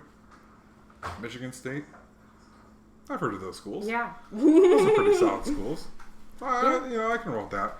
But I think that, like, now that you're starting to see people that are like, hey, we don't really want to do this. And what I'm hoping to see more people is like, oh, we want to do more art. Yeah. Yeah. And I was having this argument with my uncle and my aunts. My uncle, my aunt, my mom, and my dad while we were in Utah last. Awesome. It was terrible. Back against the wall, man. It was taking like, on everybody. No, I was literally like, so tell me about how your kids deserve this more than I do because I couldn't afford it. Like, and shit like that. But crap, what was I even talking about? School. Oh, yeah. So my dad and my uncle are yelling at me about how kids don't want it. Like, you guys all want to be influencers and do this and do that and be on TikTok and do all this. First of all, we're almost 30. Those are the kids. Exactly. And then they were like, why does anybody want to be an electrician, a plumber, this or that, a contractor? I was like, because y'all didn't tell us to do that. Yeah. You told us to go to college, get an education so we could have a career that we don't have now. We are stuck farther than where we started with mountains of debt and a college degree that you told me to go and get so I could be a productive member of society. Now you're telling me to be a plumber instead of a social media or a model or any of those things. Like, make it make sense. Also, if you're out west, those jobs, like from New York to Chicago, union plumber, union electrician, let's go. Hey, support blue collar workers, support unions. Yes. The second that you get past like St. Louis, it's not the same. It is a right to work state, and guess what? We could fire you for any reason, and guess what? Try and sue us, we're gonna fuck you up. Like that type of shit. So it's like there's. And I used to not think like this too, but one of my favorite rappers actually kind of switched my view on it. But like in the SAG-AFTRA strikes and the Writers Guild strikes are kind of showing people too is like. There's a reason why we have these unions. Like, yes, like your big stars, like The Rock, is in this union, but no else is in the union. That dude who did that one commercial. Yeah, Flo from State or Progressive. Right. Yeah. Or even like the child that starred in all the Gerber commercials. Yeah. They have to be a guild or is it AFTRA? I forgot what the difference is. SAG. They're like SAG is the Screen Actors Guild. I think AFTRA. I think that's theater. Yeah, I think something like that. But those unions are there to protect those people. Right. Like they're right when they're working for an extended amount of time. Right. And it's not about like, sure, it's great that The Rock is there, but also we're talking about people who don't have that. Mm-hmm. And if The Rock's not getting paid, what are the people at the bottom doing? They're not getting... Same with the writers. Mm-hmm. Like, you wrote The Office, I forgot who was talking about it, but he was like, I wrote this show for Netflix. We didn't see any money from it. Wasn't that Breaking Bad? No, that was Aaron from Breaking Bad that said that. He doesn't get any money from that. Right. Like, and that's the thing that I don't think people get. Like, when you meet, like, really, really rich people, I don't think most people realize, like, rich and famous are two different things. Oh, 100%. And the famous and rich, and then there's rich, and there is wealthy. Like, the richest people in the world are the people that you have no idea who they are. Yeah. Yes, and sometimes they will make you know who they are if they want you to. Yeah. If they want to let you know who they are. Right. I mean, I have served the richest people on this planet. Like, didn't recognize any of them. Well, yeah, and the thing was, they started talking to me, acting a different way. I'm like, I am a person. You're not. I am here to help you. We're not doing this. And the second that I bring them down to the level of human to human, not I'm here and you're my servant. That's where they feel slighted. And they're like, so Melanie Walton of the Walmart Waltons. Oh, yeah. Oh, me and her. She knows who I am and I know who she is now. But it's like a certain type of, not like aesthetic, but mannerisms and way of life. And the richest people do fly under the radar. Like black shirt, jeans, New Balance shoes, a cap. Yeah. Like George Beale, who owns Houston's, who I worked for 5 years. Same outfit every single time he came in the door. If you didn't know that man, you didn't know who, like, you would think that he's somebody's grandpa that just is here from the nursing home. Like, that type of rich. And then my other clients, like, have private jets. My other ones are, like, who's the guy that owns the LA Dodgers? That guy used to be one of my regulars. The guy who owns Night Transportation. The biggest gun runner in the country. He has a bodyguard. I know his bodyguard. Yeah. No, and that's the crazy thing is the reason he walks around with a bodyguard, he is his bodyguard and his driver is because theoretically, if you wanted to get your hands on weapons, like a lot of weapons, that's the guy you go kidnap because he is in control of the shipment and transportation of all of those goods. And he is a mean fuck. Yeah, probably. I mean, he's nice sometimes. He was nice. Actually, he was nicer to me when I would sit down at the bar after I didn't work there than when I did work there. And so it is a balance. But those people, they are the ones that pull the strings. It's interesting too because, like, I think we think, especially because of how loud it is. Oh, well, Jay-Z's a billionaire, and The Rock's a billionaire, and it's like, go to sleep my face. but do you realize how much these other? Because my thing that I was saying was like, I'd rather have influence than power. And I think because people think like, let's be that's influence versus power. Who's the most powerful man in the world right now? Probably Joe Biden, right? No. By most accepted. Okay, are you talking societal? Yeah, exactly. Okay, are we talking like? But that's only if you look at it from the surface. Okay, but most people don't look past the surface. And who's the most? And this is exactly what I'm saying. Who's the most influential man in the world? It's not Joe Biden. Yeah, I'd like to say it's Elon Musk right now. And I think it's whoever's the stockholder in Elon Musk. But you know what I mean? Like you just keep going back. Yeah. And it's that influence versus power. And I'm saying, and it's not always nefarious. There are. I remember when I was coaching. I was coaching. I was an assistant coach for something, and I was able to influence the kids, even though I did not have the power of the head coach. And let's be real, the power of the head coach comes with a lot of extra stuff on it too. And so I was like, yo, I would rather, for me, I'm like kind of boots on the ground type dude, where it's like, hey, I'm okay. Like I coach now. I'm the hurdle coach. Yeah. And I do some sprints.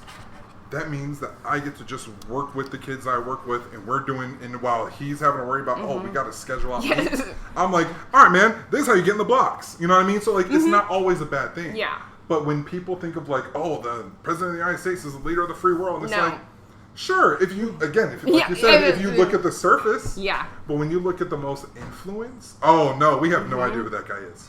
Yeah. That guy's a freaking video game villain for all we know, you know what I mean? Like, you follow the money. Right. And there is a super PAC called ALEC, and they do 90% of the legislation in America. Yeah.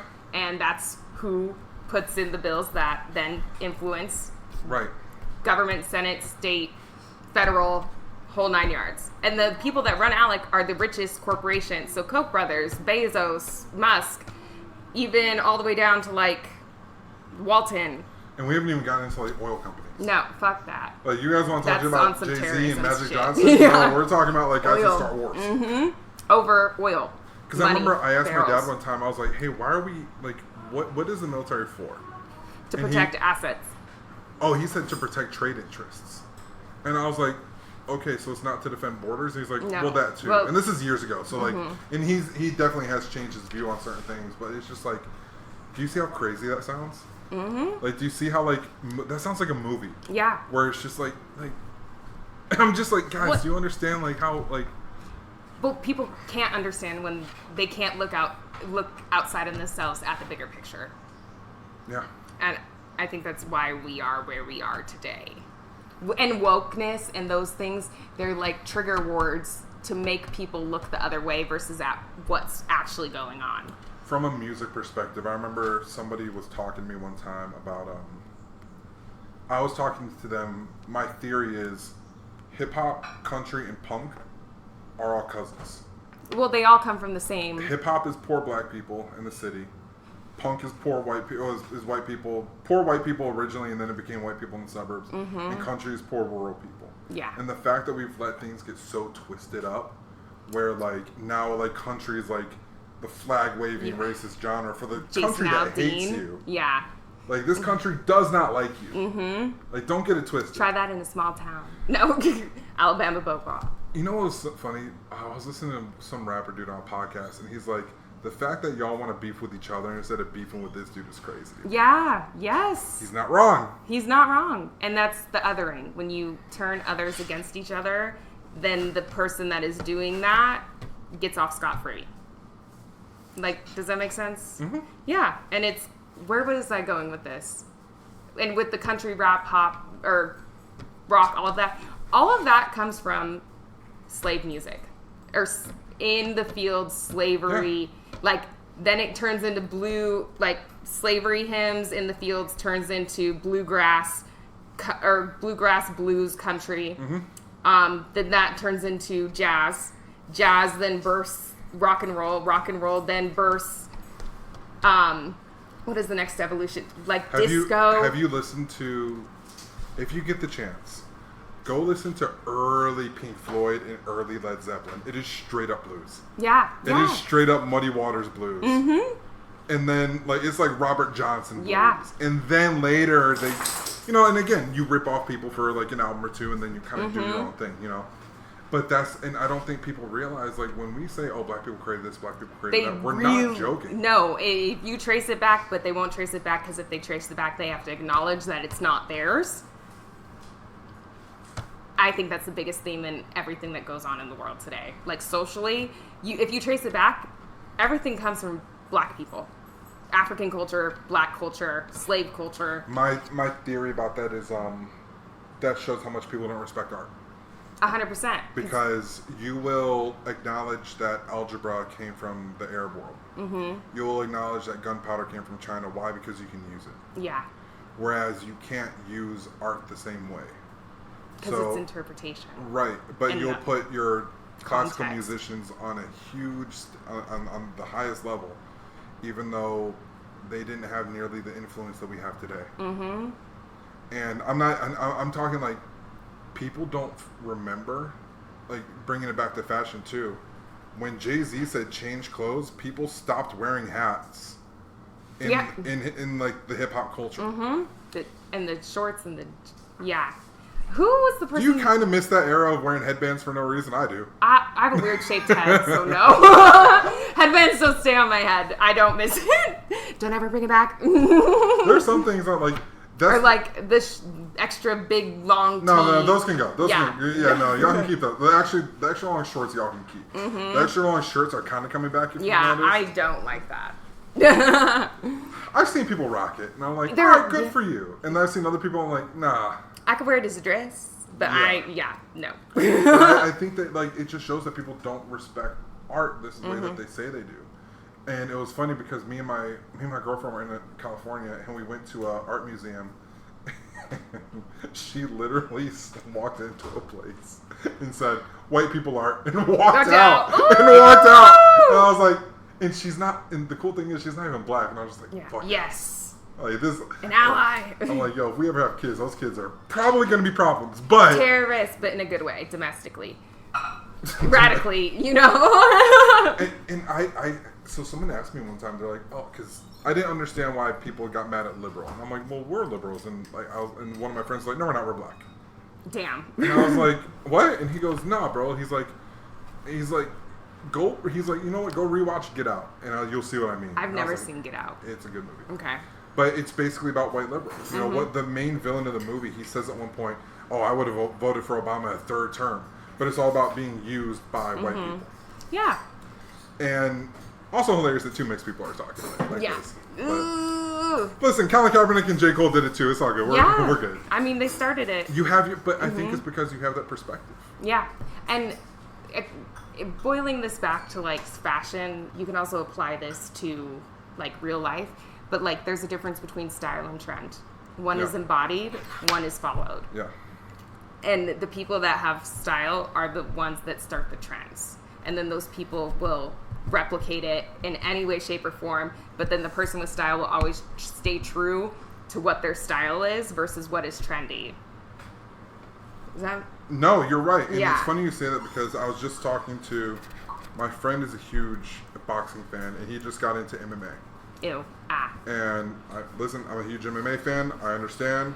It's not for everybody. You know, when I saw that guy's leg snap. That was crazy. That was crazy. Yeah, that was the last MMA fight I ever watched. But it's not for everybody. But this is what I'm saying is like when you look at probably one of the biggest MMA stars in the world right now. This is what homie looks like. 6'9" but white. Yeah. Pretty much, and like that's the thing is like. The aesthetic, like he's done like all the chains and the cornrows, and my friend he hits me up and he's like, "Who put this dude out there?" He's like, "This dude looks like a Grand Theft Auto created character." Damn.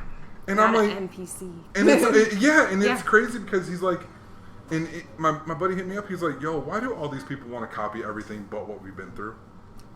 Because then they actually have to acknowledge the struggle of how that happened. Yeah. Because you'd actually have to embody it. And not just the good, the bad. Right. Yeah. And then if you can't understand that, and it's like appropriation or like reflection or... There's a reason why the black community only fucks with like two white rappers. Yeah. And it's Mac Miller and Eminem, and even Eminem is like kind of... R.I.P. Mac Miller. Miller. Mac Miller was our guy. Yeah, one person I did not see live. Yeah, I know, right? Yo, I cried. I was here at Jillian's house, and I looked at my mom. I was like, Mac Miller said she goes, you're lying.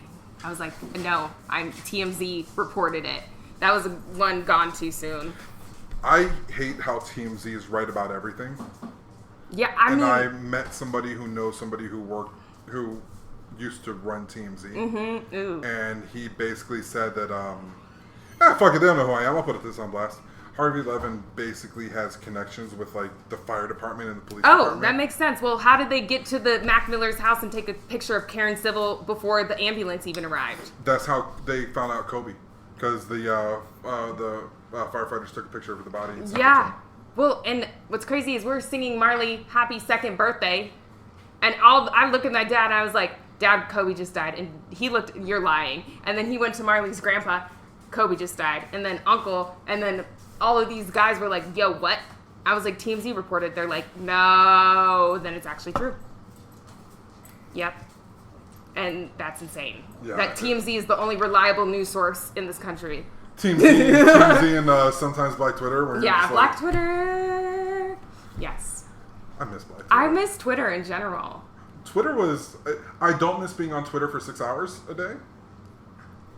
Hey, man, when you were at work and it was slow, I mean, be real, yeah, you were out there were days where I was like, damn, I need to delete Twitter from my phone. But if something happened, the second it happened, I knew. Yeah. And that's crazy. Yeah. Because that was probably the most reliable source of news. Now I go on there, I'm like, what am I reading? Is this is like some neo-Nazi Twitter that is trying to recreate a narrative. I was like, if for somebody that doesn't have any like critical thinking skills, they can roll with this. And there's nobody there to like... There's a reason I'm not on Reddit anymore. Reddit? Damn. I was on it. I don't ever have... It was cool. So Reddit was cool with niche stuff. Yeah. So like being a wrestling, video games, anime... If you were into like niche stuff, oh man, it was great. Mm-hmm. The problem I started noticing was when you got into the political side, it was terrible. Mm-hmm. And also, it's anonymous. Yeah, it is. So like people could say whatever the hell they wanted. Mm-hmm. Unless the moderator come in with a rule. Yeah. The moderator runs the subreddit. What do you think? You know? Yeah, I mean, yeah. You know what I mean? So like if he ran it, it's like, you know, hey, this guy's an asshole. And it's like, yeah, this sub is called r/asshole. You know what I mean? Like, so, and that's just what I noticed. And like, there's a reason why I got off Reddit. And then I was talking to my friend of mine. He's like, yeah, pretty much everybody that was like cool on Reddit went to Twitter. And everybody that was cool on Twitter just kind of does their own thing now. Yeah. Mm-hmm. And so, like, Threads is kind of cool. Like, there's some stuff I've seen on Threads. I'm like, all right, it's all right. It's basically Instagram, Twitter. Okay. But what I kind of miss, and what I was hoping was going to come back, was Tumblr. Ah, yeah, Tumblr's never coming back. I don't think it's ever coming back. I think it could, but I think... I just want to know what's coming next after TikTok. I don't think you can go anywhere else after TikTok. MySpace, it'll be something like MySpace, the same way that TikTok was basically Vine. Yeah. I think you'll have basically MySpace, because I think what you're going to have... Facebook 2.0. No, I don't think it'll be like Facebook. I think it'll be something where it's going to be easier to use. Mm-hmm. It's going to be something that is all-in-one, where sharing video and pictures are easy. And then disappearing, yeah. Because I thought Snapchat was going to do like that. They went downhill. But it became more of a like one-to-one messaging, like, you know, and then it became just like what we all knew was sneaky link. Yeah. Yep. Like, cheating on your girl, cheating on your man. Snapchat is for cheating the same way that Venmo's for drug deals. Or fraud. Yeah. No, that's I was going to say Zelle, but no, Chime is Chime. No, I learned the other day that's how the scammers scam on Chime. And I was like, oh, because it's not traceable? Yeah, I was like, y'all better leave Cash App alone, damn it. I know. I was like, because they ain't coming for your Chime for transfers, $600. But Chime, yeah, that I heard that's how they run scams on like men. It's crazy. I love that, like, all the bots that you see on Instagram, and it's like, who clicks on these links? I know. Like, people are because you're obviously doing it enough to, like, you're catching somebody. Yeah. And I think it's the people that aren't, like, social network adept. I think so, but, like, what's the numbers on that? I mean, if you send out 1 million, you're at least going to get 3 back. That's true. And if a bot can do it for you. And if you run them for like $100, $200, like that's $600 profit probably. I mean, you threw out like, oh no, because a bot, that's free. You programmed it. Mm-hmm. And it will just do it while you're asleep. It takes the legwork out of it. Yeah, that's true. Yeah. I'm so mad that Bitcoin didn't become a thing. I didn't think it was ever going to become a thing because not everybody can use it. You have to know how to set up a blockchain. Yeah, that's true. But my friend John comes up a lot. He's my oldest friend. In 2011, 2010, 2009, 2011, he was telling us about. He goes, "Yo, we need to get bitcoins." I was like, "What the fuck are you talking about?" He goes, "We need the energy of 2 houses," and I was like, "Are you crazy?" And he was like, "We can mine, mine bitcoins." And I was like, "Sir, if we would have mined bitcoins back then, we would be billionaires now." Yeah, my homie just shout out to you, Nico. Also, chill out, bro. But he sent me a video of somebody who they bought Bitcoin like in 2011, and they bought pizza with it. Yes. And the cost it was like $240 million. Mm-hmm. Mm-hmm. It's like, yo. Delivered pizza for a Bitcoin. I flipped Dogecoin. Like I had a friend that made like $500,000 on Dogecoin. Oh man, $500,000 would have been great. I threw like 25 in, and I made 500, and I started a business with it. Good, yeah. And I wish I would have gotten Dogecoin because I was literally on like my wallet, and I was like, I don't know what to buy, and I just exited out. Like I have some Ethereum in a wallet from 8 years ago. Check on it. I don't have the password. Awesome. Yeah. It's probably worth a lot more now, but I don't know. Who knows? Ethereum is weird. And the thing is, it's like not real money. It's not traceable. And it only has value if we value it. That's why I was wondering how far NFTs were going to go. Nowhere. I think people... There are people getting hit with federal cases. Mm-hmm. I think that AI is a scam. First of all... I don't think AI is a scam. As a dude who worked on computers for 7 years, it's not AI. It's machine learning. There's a difference. Oh, yeah. Artificial intelligence is like the holy grail of like what people try to create. Mm-hmm. Like if you created an artificial intelligence, it's like a robot that's like making it. It's like Westworld. It's Westworld. Yeah. That's literally... Rest in peace, Westworld. In the peripheral. Did you watch what? They canceled it already? No, they renewed it and canceled it last week. Awesome. They renewed it in February, canceled it last week. I want to fight. See, I'm going to fight. Here's the thing that we need to get you on. This is like my mission with everybody, is I get them into either wrestling or anime. I used to read anime. I used to be able to read Japanese when I was little. Did you watch Ghost in the Shell? No. Check out Ghost in the Shell. I was like an Inuyasha. Ooh. Yeah. Okay. And what's the other one? Not Dragon Ball Z. Or the guy that had the huge sword. Bleach. Yes. And then my favorite was Fruits Basket. I love weird anime. Yeah. I saw it in the bookstore the other day. I almost bought it, but they didn't have one. They just made an anime on Netflix, but it's based off a manga, and it's called, what's it called? The Story of the House Husband or something like that. I think I've seen this. And it's a retired Yakuza hitman who becomes a stay-at-home husband. Yeah. I love weird anime. Yes.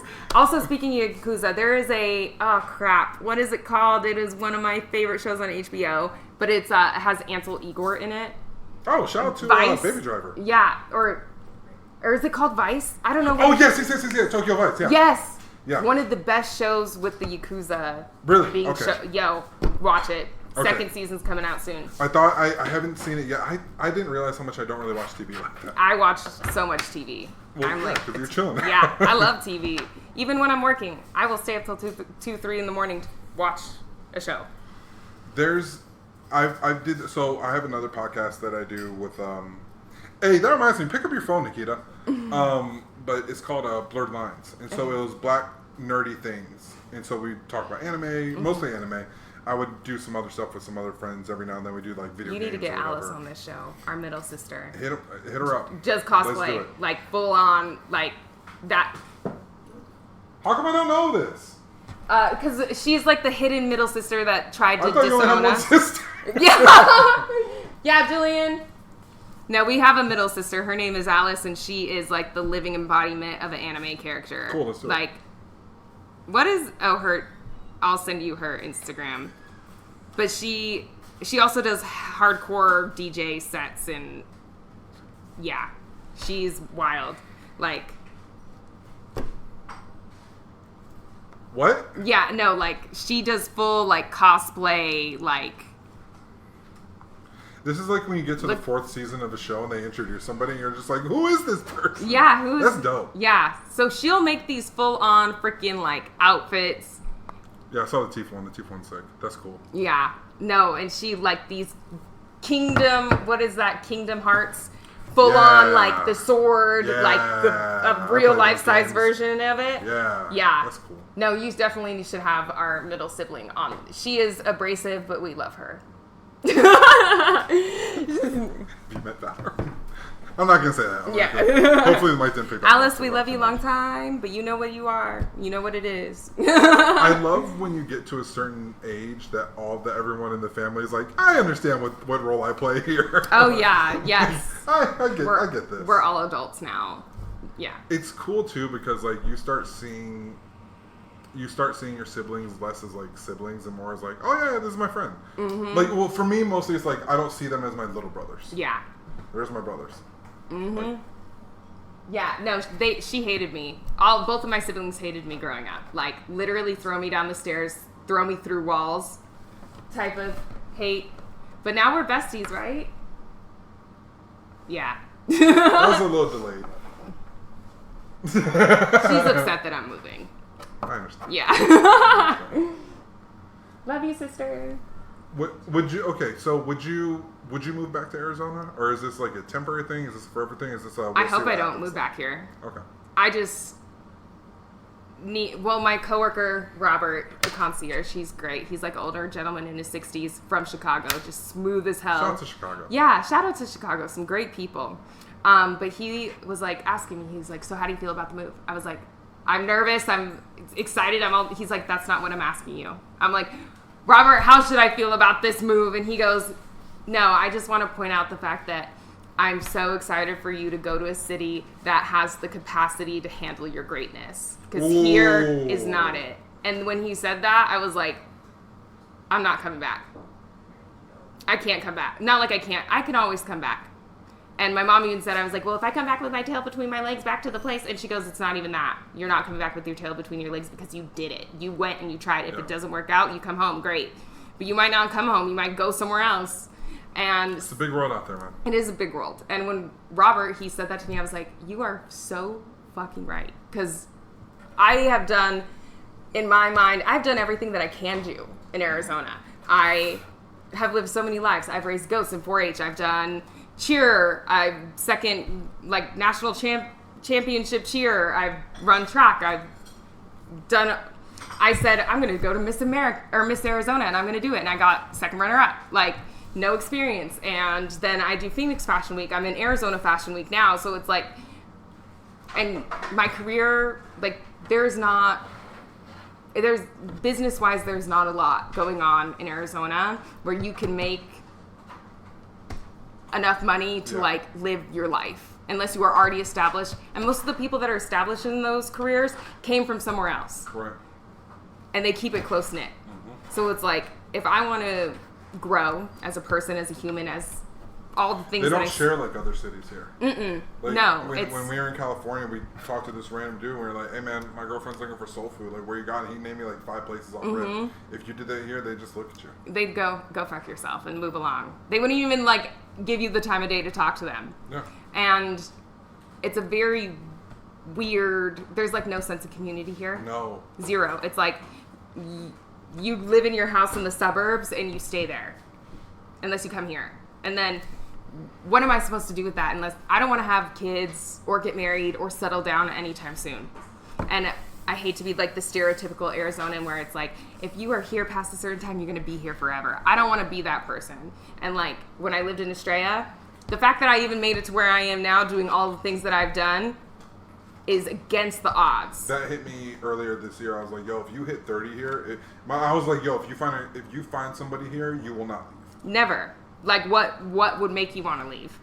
I mean, now it's getting to the point where if I'm going to be broke here, even though I make like 60, 70, whatever thousand a year, if I'm going to be paying $2,100 for a 1-bedroom apartment in this place where I used to get a 2-bedroom apartment for $1,200 with a garage, and now that same apartment's $2,100. Why would I waste my money here? That's exactly what I Why would I be broke here and be sad when I could go be broke somewhere else for a little bit? Broke on the beach. I'll go to LA and be broke on the beach. I'd rather be broke on Broadway. I'd rather be broke walking down the York Ave. I'd rather be broke in a place where I can experience joy without having to spend a lot of money. And when I went to New York, I was just like, I'm not even going to act like I'm a tourist. I'm just going to act like I live here with myself for a week. Yeah, and I was like, cool. It inspired me to do better for myself. Cool. And that's why I'm like, I don't want to ever come back here. And if I do, I hope it's when I'm 65 and widowed. And even then, I'm probably not coming back. You know? The amount of women that I know that are planning to be widowed is kind of crazy. I get it. I understand. Yeah. I understand. If I ever get married, because being in a family is not my plan. Having a family is not my plan. And that's the thing, too, is I'm understanding that more even from my perspective, leaving the Christian church and being like, oh, also you gotta have a family, you gotta have this, and realizing that some of my friends were graduating college at 22, getting married at 23, having kids at 24. Yo, what? Well, growing up Mormon, all they taught you was, you're cook, clean, serve your husband. What the fuck is that to me? And I'd be like, I want to be a lawyer, I want to do this. And they'd look at me and be like, oh, your dreams are so sweet. How are you supposed to do that if you're going to serve a mission? I was like, why the fuck would I serve a mission? For a church that wouldn't even let me in pre-1976. I've been to LaIA. I've seen that Mormon temple that they got up there. Yeah. That's right up the way from, yeah, I've seen it. A lot of white faces for being in Hawaii. Yeah. And it's like, I am not here to spread the gospel of some rapist, murderer, pedophile. Because that's what Joseph Smith was. Alcoholic. What am I... Yeah, no. And I was like, the only mission I should be serving is for myself and what I want to develop, who I want to be later in life. One thing that I saw that, and it really changed my view on a lot. It was, there's this rock group. So my dad was really into rock growing up. So we lived, white guy from Chicago in the 80s. Of course you were. Mm-hmm. You know what I mean? Basically whatever you heard on fuck, what's that show? Stranger Things? Yes. That's what my dad grew up. Master of Puppets. I heard Master of Puppets when I was a kid. And I was like, so once I heard that guitar riff, I was like, oh, hell yeah, Master of Puppets? Awesome. Yeah. Mm-hmm. And so there's this group, and the guy, he's half black, half Swiss, I think, or something like that. And he made a group called Zeal and Ardor. And it makes slave songs, Negro spirituals, but instead of worshiping Jesus, they worship Satan. Oh. And I was like, excuse me? What's up with this? And he said, why would we ever worship the God that enslaved us when we could worship his enemy? Facts. And I was like, yo! And so it was mostly he's not, and even if he was, who cares? He's not a Satanist or anything. He was just saying it's a thought experiment that he turned into music. And so it was the first 2 albums are straight up Negro spirituals with metal. And I'm listen to it. I'm like, oh, this is. And so to me, that's what kind of helped me leave too was that. And then my favorite rappers were Muslim because they're the only ones talking hey, how come the Christian rappers are talking about oh, we just got to turn the other cheek and keep worshiping, and the Muslim rappers are yo. But no, yeah.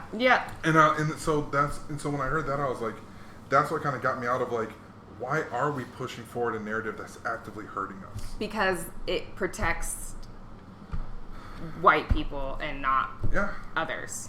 And that's not to say that people like the Reverend Dr. Martin Luther King weren't sincere. But I do think it's important to just make sure that we're constantly reassessing. Yes. Changing with the times. Right. Mm-hmm. Right. And then being aware of where you are and where they are. Right. And shout out to this podcast never being about what I say it's going to be about. Yeah, he said, I meet cool people and we talk about their lives and we're over here on XYZ 7, 8 But that's the thing is people feel free enough to talk. Yeah. And I appreciate that. And I appreciate you inviting me to do this. Yeah. It was fun. So we know the move, but what else do you got planned and anything that you want to push, anything that you want to promote? You had a whole list of people doing with their brands. So. I don't. Oh gosh, when you ask me about myself, I'm like, damn, what am I doing? Because I'm in a transitional period in my life. My Instagram is @Princess Ria, and dot between the S, the R, the I, and the A. and I'll keep you guys posted there. We'll put that in the link. And just continue. What I like to say to everybody is treat others how you want to be treated. Look out for the people that don't have protection. Eventually, I want to become a lawyer, but you know your rights, know how they can help people, and just be good. And don't be afraid to use your voice. Awesome. If that's one thing I can say, say something. Always say something, because my therapist says that is my best and worst quality, and it is why I am who I am today. Awesome. Yes. So embody that philosophy and take it with you. Appreciate it. Yes. Thank you so much. Thank you, Braven. Appreciate you guys listening this long. Yes. We'll have her information, and we'll have you know what, if you want to send me the people that you want to promote. Okay. We'll also put that in the bio and everything too. Okay, cool. And if I think of something that I want to promote, I'll let y'all know. Awesome. But I'm here. All right, sounds good. Hey, thank you guys for listening. Peace out, guys. Yes, signing off.